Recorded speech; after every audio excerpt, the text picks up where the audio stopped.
वक्फ board क्या था, सबसे टिपिकल चीज क्या था, जो ट्रिब्यूनल फैसला सुनाएगा वो खुद ही ट्रिब्यूनल क्या है, वन साइडेड है। इतना पुराना नहीं होना चाहिए भाई। क्या पता कि हम जिस कोचिंग में यहाँ खड़ा है हो सकता है कि जिन्ना का हो, तो हमको क्या मतलब। इसमें संशोधन की बात होने लगी तो अब इसमें एक पक्ष का क्या है, विरोध करना है, सारे आपत्तियों को खारिज कर दिया गया। इसमें क्या होगा कि पावर,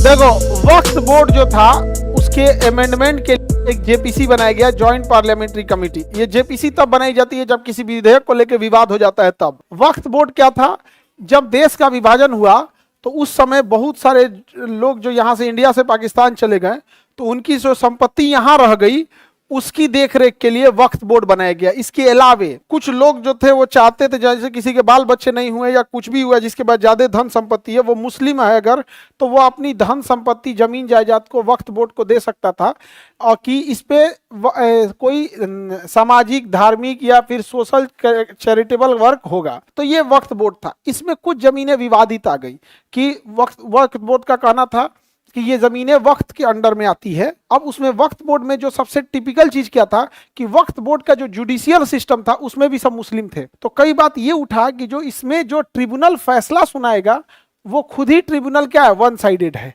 तो इसमें संशोधन की बात होने लगी तो अब इसमें एक पक्ष का क्या है, विरोध करना है।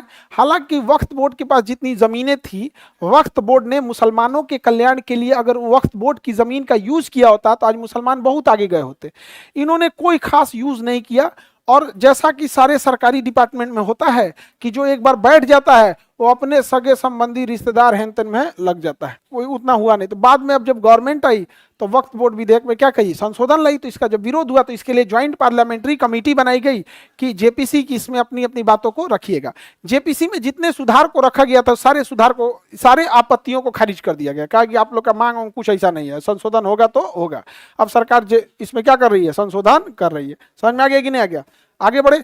इसमें क्या होगा कि पावर डीएम को दिया जाएगा और पावर डीएम को देते पावर किसको मिल जाएगा, राज्य सरकार को, क्योंकि पावर किसके पास चला जाएगा, डीएम को गया। डीएम मतलब राज्य सरकार, डीएम मतलब डीएम कोई स्वायत्त संस्था थोड़ी है।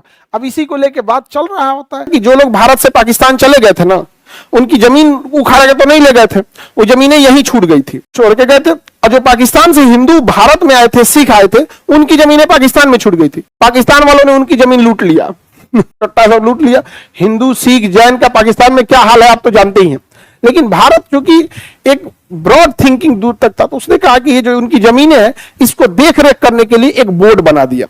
जैसे रेलवे के लिए रेलवे विभाग है कि नहीं, उसकी जमीन की देखरेख वही करती है, तो उसके लिए बना दिया वक्फ बोर्ड। क्या बना दिया, वक्फ बोर्ड। तो वक्फ बोर्ड का बेसिकली वही काम था, ये देखरेख करना है। आप कई बार वक्फ बोर्ड चर्चाओं में क्यों आ जाता है, क्यों क्लेम कर देता है कि ये जमीन वक्त के अंडर में आती है। यानी ये जो जमीन पे आप रह रहे हैं विभाजन के पहले हो सकता है कि यहां जिसका था वो चल गया वहां पे।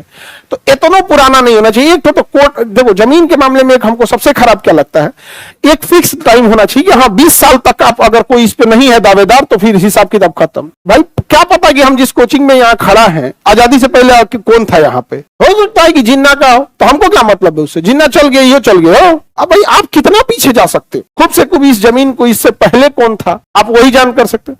तो वो क्लेम, तो वक्त जो चर्चा में आई है वो क्लेम की वजह से आई है। कई जगह क्लेम कर देती नहीं ये ऐसा था यहाँ पे। बाकी वक्त का पावर अलग है, उसका कोर्टे अलग है, उसका कोर्ट क्या है अलग है, लेकिन वो सुप्रीम कोर्ट हाई कोर्ट से ऊपर नहीं है।